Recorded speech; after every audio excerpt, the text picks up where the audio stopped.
દર્શક મિત્રો, prime reporters TV ન્યૂઝમાં આપનું સ્વાગત છે।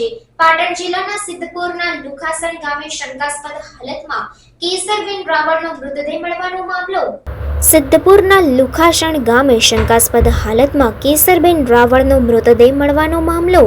મહિલાનો ફાંસો ખાધેલી હાલતમાં મૃતદેહ મળી આવતા ચકચાર મચી જવા પામ્યો। પોલીસ તપાસમાં મહિલાની હત્યા થઈ હોવાનું સામે આવ્યું હતું। પોલીસ ફરિયાદ નોંધાયા બાદ આરોપી ન પકડાતા પરિવાર અને સમાજમાં ભારે રોષ।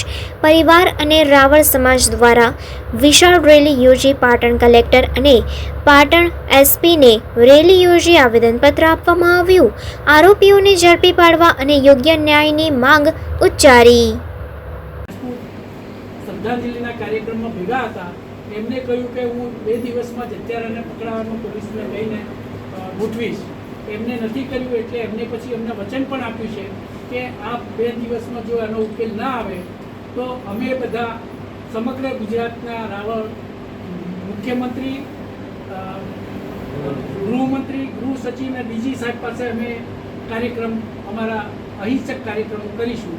બનાસકાંઠામાં 3 ગુનો દાખલ કર્યો નથી।